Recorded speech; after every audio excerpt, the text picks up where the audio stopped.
Catch my breath. I did it. I actually did it. And I'm so stoked and I'm so excited, and it got here so fast. I've made the switch. I've joined the other team. I am now a part of the PlayStation Brotherhood. Now you might be wondering, why would I switch from Xbox to PlayStation? Xbox Series X is out, the Xbox Series S as the smaller digital version. I've always been an Xbox guy. I've always had, from the Xbox original to the 360 to the One. I've always been Xbox. I had PlayStations when I was younger. I had the original PS1, PS2. Never got PS3, never got PS4. Something about the Xbox just felt more right in my hands. The controller fit better. I liked the games on it more. My friends had Xboxes, and it just made more sense to always go with Xbox. But things have changed. We're in 2020, and by golly, things are different than they used to be. I got a couple of reasons why I decided to switch, why I think if you're on the fence, you're leaning one way or the other, you might want to go PlayStation. I think this is really going to help you make that final decision. And really, with these new consoles, there's no losers. If you can get your hands on one, 4K gaming, backwards compatibility, all these amazing features, 60 frames per second, what can go wrong with either one? I'm going to tell you why I switched over to PlayStation and why I think you should too. Now, these reasons aren't in any particular order. They're just kind of how I think about them and what I think is really what pushed me to decide to go this way. And the number one thing that really got me was this controller. This controller versus, this controller, from the back, honestly, I can barely tell which one's which. If it wasn't for this Xbox and the Sony on here, I wouldn't know. Flip them upside down. I asked my wife to get them, she doesn't know. She's gonna bring me the wrong one probably. Which I think is great, because the original PlayStation controllers, in my opinion, have always been very small. If you have a little, bigger hands, the thing feels tiny, it feels brittle, it feels like it could break. And it's always been a reason I've enjoyed the Xbox controller more. It fits, it just feels more gamer. Sony came in clutch, and they developed this amazing controller, and I absolutely love it. It feels so good in the hands. You got the haptic feedback, nice design, so simple. You got the built-in microphone on it. It just almost was the main reason I went PlayStation instead of Xbox. Just alone for this controller. And if you look, I love seeing this. The little grip on here, or the triangle, square, circle, X's. Oh, it's brilliant. It's so good. So just alone, if you're wondering controller versus controller, PlayStation's taking the cake.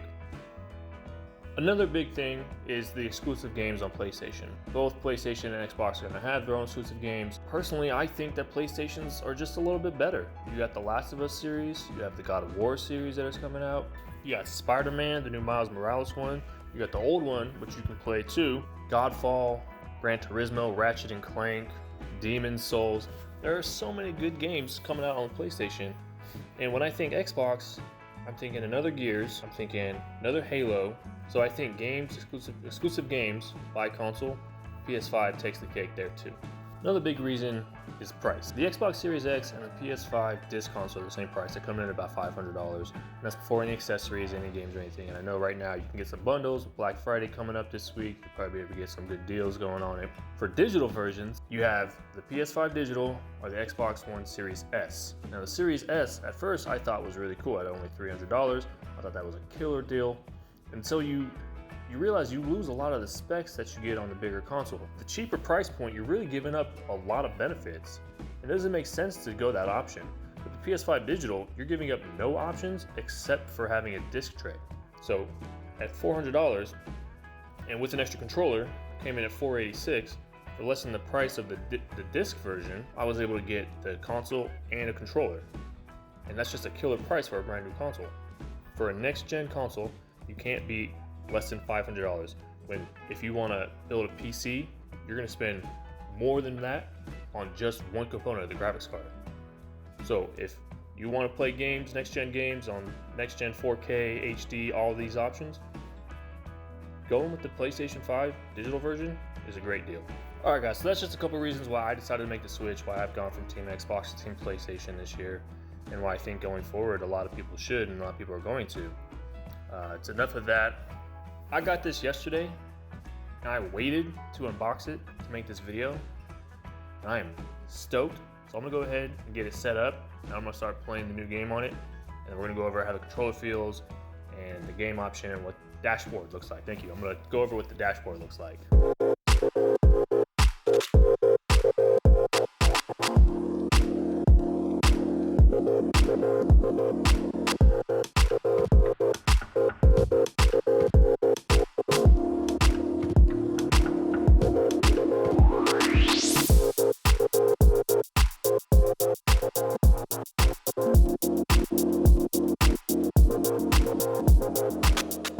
Alright guys, it's all set up. I played a little bit of the Astro's Playground that comes pre-installed on the PlayStation, which I think is really cool. That game's entirely designed just to give you a feel for the controller, all the different vibration things it can do. It's really interesting. First impressions are it's awesome. It's really a lot of fun. The controller is so advanced. It's so different from anything I've ever played before. You can't even really explain the different vibrations that are going on, but it really adds to games. And I think going forward, if game companies can utilize that, they can really make their games stand out from Xbox games that don't have the same capabilities. But that is the end of the video for me. Thank you guys so much for checking it out. Honestly, at the end of the day, PlayStation, Xbox, it's whatever you want to do. But if you're on the fence, like I'm saying, I'm gonna push you over to the PlayStation side to give it a try, especially if you've been Xbox for a while. You know, it's time to see what's going on over there. But thank you so much for stopping by, checking the video out. Let me know in the comments what you're getting: PlayStation, Xbox. Are you staying with your console, your PC? Are you PC for life? Listen, I love my PC. I'm gonna keep playing all the games on that. But every once in a while, it's nice to sit down with the controller on the big 75-inch TV and play something on that. So hit the like, hit the subscribe. I'll see you guys in the next video.